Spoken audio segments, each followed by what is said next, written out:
and welcome to the Neo News Today podcast. I am your host, Dylan of Neo News Today. In this episode of the Neo News Today podcast, we get the chance to sit down and chat with the founder and CEO of Arkane Network, Karel Striegel. And Karel, I apologize for mispronouncing your name during our interview. Arkane Network is a wallet-as-a-service provider that aims to remove barriers to developing blockchain-based games and decentralized applications. In this episode of the podcast, we discuss the Arkane Wallet and its availability on mobile, desktop, and gaming consoles. Why Karel believes solving UX issues can remove the roadblocks for mass adoption. How Arkane was introduced to the Neo team, and how the developers from both projects coordinate with one another. The differences between providing support for Neo versus providing support for other public blockchains. And lastly, a call for developers to not only provide feedback, but also contribute to building within the Arkane network. So I hope you enjoy this conversation as much as I did.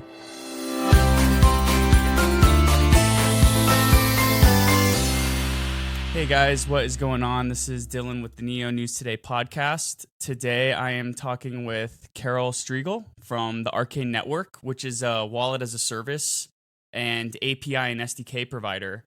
In July of 2019, Neo and Arkane announced their partnership when Neo had announced their 50 partners from the recruitment efforts of the first phase of the EcoBoost program.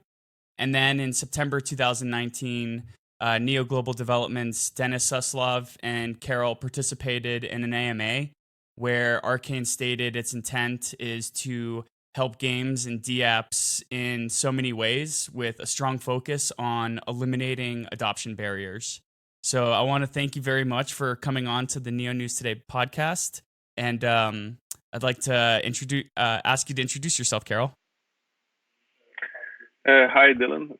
Thanks for having me. So, my name is Karel Striegel. I'm CEO of Arkane Network. We've been developing the platform for nearly 1 year now. And as you mentioned, the latest chain we've added to our platform is Neo.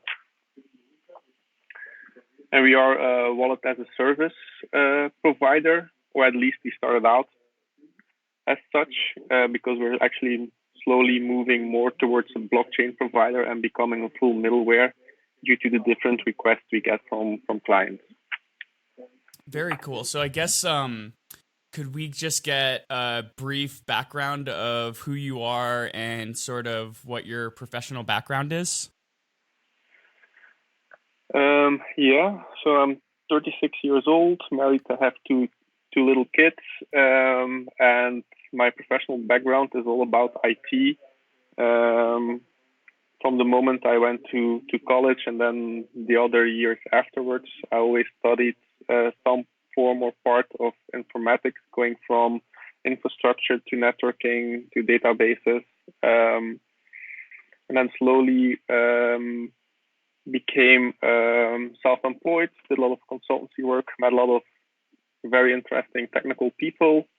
And eventually we decided to team up and start building a product of our own. And that was around the same period where we got introduced into the blockchain technology with Ethereum coming out, understanding the fact that you could actually develop and run source code in the EVM, which suddenly made so many things possible.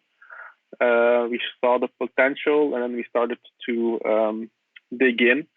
And one thing we started to notice quite early on was that for a regular end user point of view, it's not very user friendly to interact with blockchain technology, which is actually a roadblock for mass adoption. And that's why we decided to let's focus on solving that problem, because there were so many teams already focusing on scalability and performance, but not many on solving the UX problem, or at least being able to find solutions so that dApps can onboard a large audience of not so tech savvy people. And then Arkane basically came to life. Started out by providing dApps the ability to provide wallets to their end users, taking the assumption that less than 1% of their customer base has actually a wallet. So we decided to, hey, try not to send them away or ask them a wallet, just give them the ability to take one or to offer a wallet to them. So that was the first hurdle we tried to solve, and we tried to do that without having the user or without forcing the user to install additional software like browser extensions, desktop software, or on mobile dApp browsers. We don't believe that's very user-friendly and would also block adoption. For the end user, it should just work out of the box like any traditional application. Yeah, and that's more or less a goal we actually already reached. So using Arkane, so if you're a dApp developer and you're using Arkane, you can easily onboard users and give them an application. They don't need any additional software. It works on any device, on any browser. The wallets on your mobile are the same as the one on your desktop. It actually even works on consoles. So that's quite interesting. And then with the clients that we have, we got more and more requests of, okay, hey, we also want to execute smart contracts or interact with them, not only provide wallets to our consumers and have them sign transactions. So we started to expand the middleware to be able to actually handle all the different calls. And Neo is one of them. So I think I met Dennis, must be around March or April of this year, back at a gaming conference, a blockchain gaming conference. We started to talk. Actually, we were introduced by Sergey, the CEO of Zero X Games. We started to talk a bit more, and we understood each other's vision of where they want to take the blockchain ecospace, and which was quite aligned with ours. And then after the weeks after, basically, we had a partnership where we decided, okay, we're going to support Neo, and they said, okay, we will help you with writing the integration for us. And actually, a nice collaboration was formed, to be honest. We gave also a lot of feedback to their developer community of items or things that we were missing in their SDK, and then they were providing feedback to us. And then we also included Sergey, who is working on the Neo integration to his games. Could be already released, to be honest. I'm not 100% sure.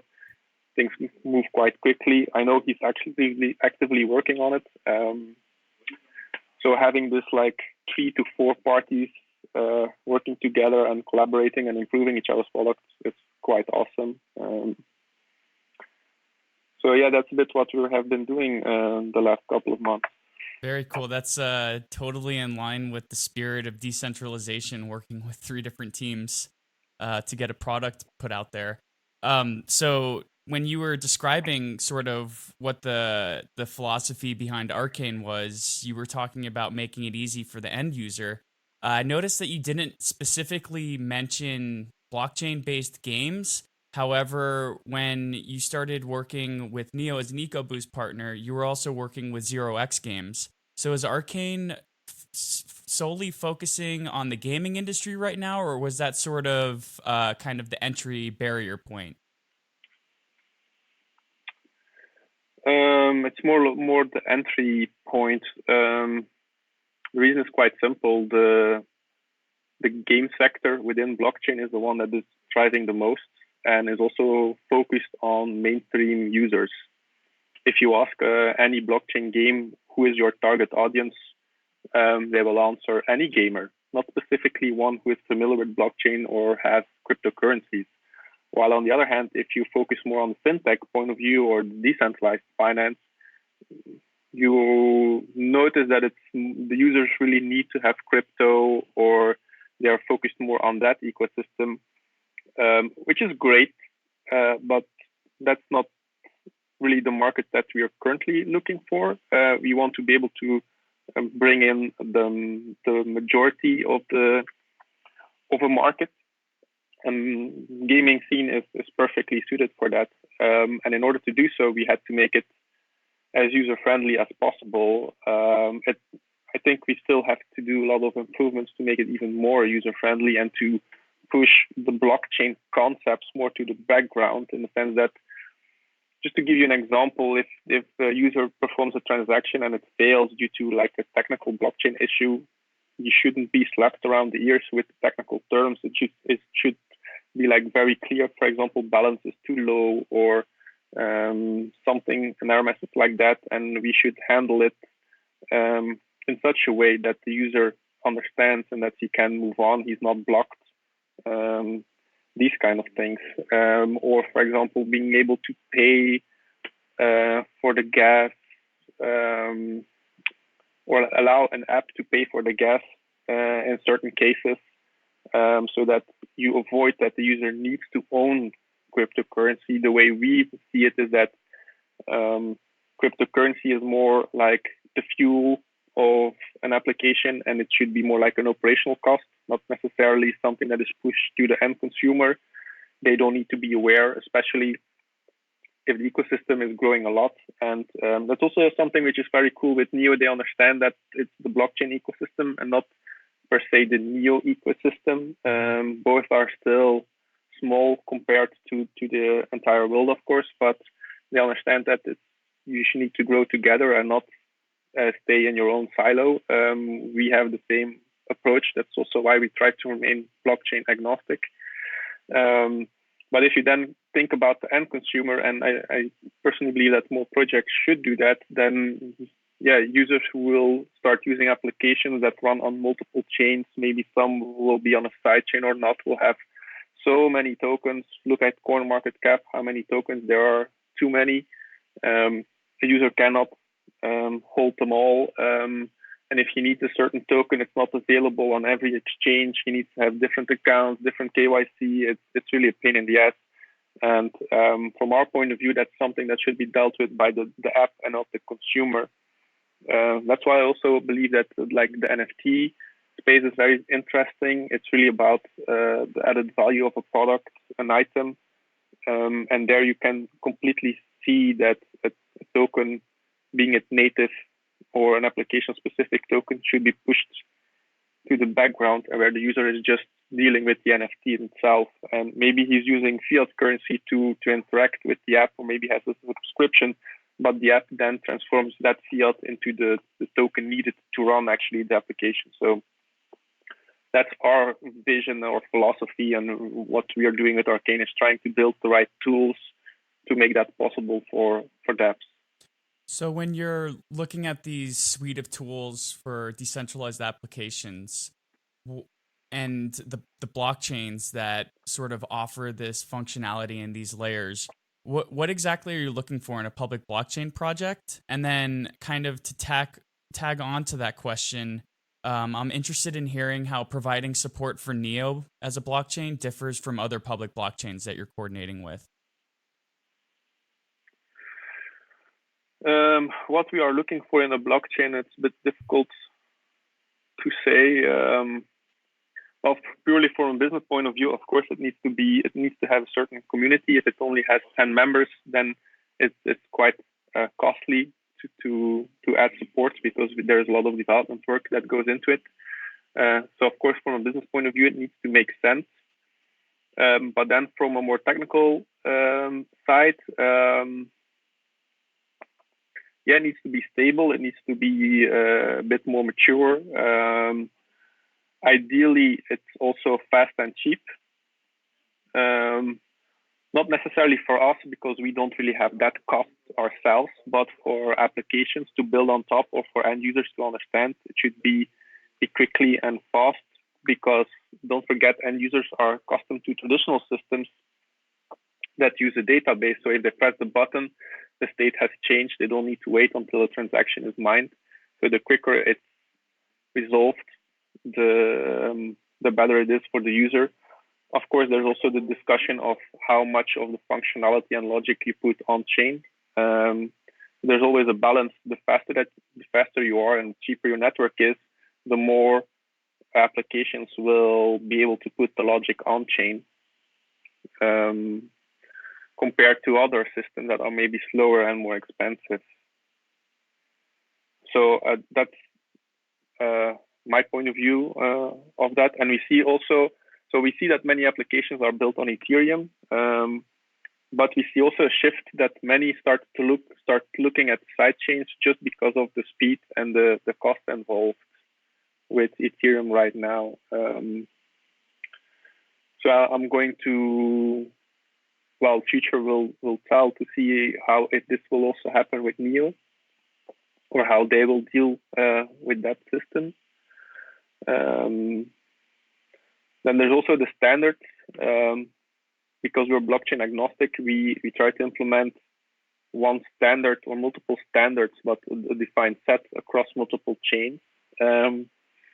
If one chain is completely different, for example, in the NFT standard, and other chains, that's also quite annoying for us, because that means we have additional development work to do to make everything compliant, because we try to create like one layer which is standardized, and if the developer uses our API layer, basically they can interact in the same way with multiple chains, or with all the chains that we support. Did I answer your complete question? I know that it was layered, so maybe I missed. Yeah, I'll just tag on to that response. And since I believe Arkane's working with 8 different blockchains right now, and Neo is unique in the way that you hold a Neo token and then you also get passively distributed gas. So I'm wondering if there are any sort of nuances or differences that building support for a public blockchain that has 2 different tokens, if that has provided any difficulties or abnormalities as opposed to the other blockchains that you're working with. Yeah, so it was a bit more complex than others. That's true. But as I mentioned, we had the benefit of being able to work closely with the Neo Foundation itself and the developers who are building the different SDKs. And also, on the other hand, actually have a client who wants to use Neo. So that combination gave us a lot of insight, and we could push back and forth like information on what should we display and how should it happen. And one thing that actually led and a change into our system is that we have, so as I mentioned, we standardized different calls so that you can use one call on 8 different blockchains. And so before we had like the normal transfer, sending a currency from A to B, and then we had a token transfer and like an NFT transfer and a contract execution. But since we've implemented Neo, we have like an additional type of transfer, which is a gas transfer. Mm-hmm. Because on Neo it's different than on other chains.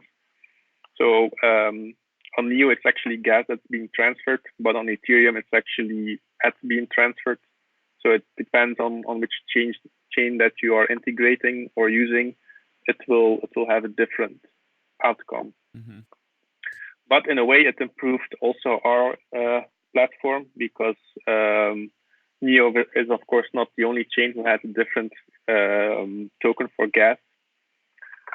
So we believe that it also improved our core product as well.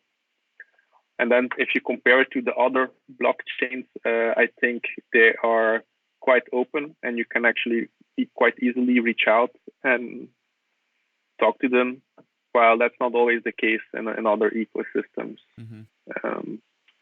So that was also very delightful to see and to experience as well. Because like we are now October, so it's been since April, so all these months we've been in contact. I think I contacted Dennis once or twice this week and last week as well, related to other stuff. So we still have an open communication.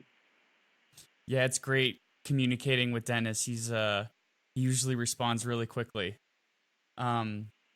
So I guess another interesting question I would like to ask and hear your perspective is we have Neo that's upgrading their public blockchain to 3.0, and then there's Ethereum that's eventually going to upgrade to 2.0. So when you're looking at coordinating with public blockchains, do you take into consideration what their future plans are? And does that mean that maybe you wait a few months until a blockchain has pushed forward their updates? Or do you just kind of work with the state that the blockchain is in right now and just kind of prepare for the potential to have to update things from your side? Yeah, of course, we need to keep track of everything that's going on within the different ecosystems, especially when it's really related to the chain itself. In regards to Neo, basically we would just open a communication with Dennis like, hey, what is the best approach? We think we want to tackle it A, B, C. What do you think? Is it okay or not? Mm-hmm.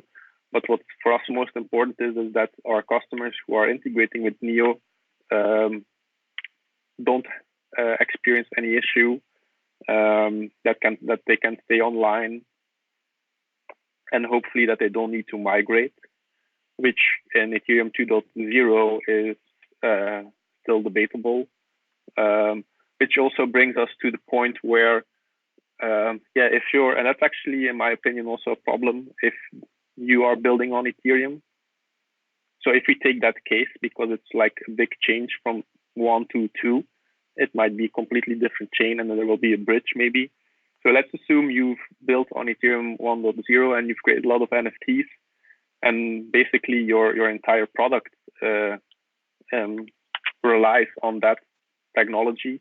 And then suddenly they say, okay, let's do 2.0, and there will be a bridge and you will need to move. It will have a huge impact on your product, which will scare a lot of people. So it's important to also keep your ecosystem in mind when developing such a plan, because at the end of the day, it's a very core and important piece of your project or dApp or platform or whatever you're using the blockchain for. That's also why we prefer to be agnostic and give users the choice to develop on multiple or on one and make it more easy to migrate. That's also why we were very happy that Neo also understands that we need to grow together, because the space is way too small right now. And there is room for more than one blockchain in the world, of course. But yeah, it's the space itself that needs to grow, and we already see nice use cases, but it would be awesome to see much more. Because the question we get a lot is, okay, so why blockchain? Why should we use blockchain? But yeah, or when we are like selling or when we're discussing our project, we often get that question. So why would I use blockchain? Yeah, for me personally, it's the same question. Yeah, why should we use a database? It's not really about the database. It's not really about the blockchain. It's about the service that you provide to your users. And sometimes you want to use a database, and sometimes a blockchain makes sense, but not in all cases. And it really depends on what you're doing. And I think that will continue to happen as well. And it will not also be like, okay, why use this type of blockchain, or why this one? It's actually about the service, and depending on the service that you're building, you might want to use a different blockchain that has certain abilities, certain features, certain support to end customers, because that's, for example, also something I believe the space should evolve into. If you have all these blockchains and you have these large enterprises coming in and building stuff on top of it, and these foundations, let's be honest, are like small to large enterprises. They have a lot of budget. Then I believe they should also act like them, act like small to large enterprises, and not just say, here is a wallet and go figure it out. If you have an issue or if you have a problem, just send a tweet, go on Reddit. No, that's not how it should work. At the end of the day, you've built a product. There are many people. You have a lot of assets involved, and your company is worth a lot of has a lot of value. So you should also treat your customer base as such, and you should, for example, make sure that you have a support channel where users easily can come and say, hey, I have this issue. How can you please help me? Because at the end of the day, it's your product. It doesn't mean because it's decentralized that you shouldn't care about the support and that the support should be decentralized. Mm-hmm. You could easily say, okay, hey, we need to set something up, a service where our application builders, our developers, our enterprises, our customers can go to and ask questions and get actually feedback in a proper manner. And I think that will or could also bring an ecosystem to the next level because today we don't see that anywhere. But if you talk to the mainstream people, they are used to okay, if I use a service, then I can also pay for support or get somewhere support and not expect to, go on a Telegram, ask a question and hope a community member can help me out. Just to give you an example, we are running our own infrastructure, and it's nice to see that the Neo nodes are running very stable, but that's not the case for every blockchain. And strangely enough, Ethereum is the one that is the most unstable, even though that software is out for years and it's still crashing on a regular basis. We need to take a lot of measures to solve this problem. But I don't really have any decent contact to say, hey, this is not working correctly, please fix it, or there's not really an entry point. You can tweet about it and hope it gets solved, but that shouldn't be the case. It should be hey, I can report a bug and I can get decent feedback. It should go to more like an enterprise level. So I'm looking forward to see if Neo shares that vision as well and moves forward as well with this. I truly hope so. Yeah. Awesome. Well, I definitely want to respect your time, Karel. So thank you very much for sharing your insights about Arkane Network and your perspectives on the Neo blockchain, as well as the broader ecosystem. It sounds like we're in a good place right now with the differences that different public blockchains offer, but we still have improvements that could be made across the broader ecosystem. Yeah, that's for sure. But we're moving in the right direction. So we also see it that so many projects are being built every month, every year.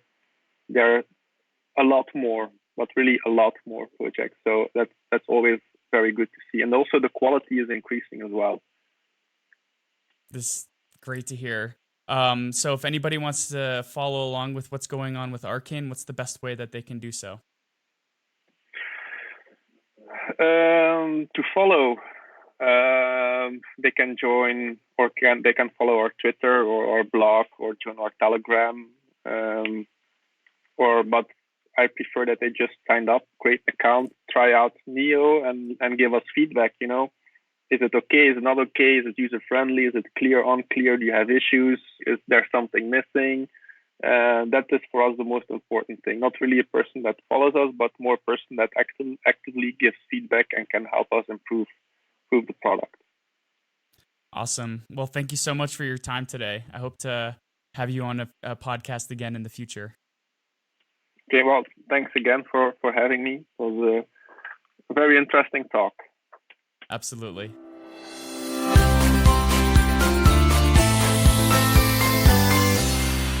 Well, what did you guys think of that conversation?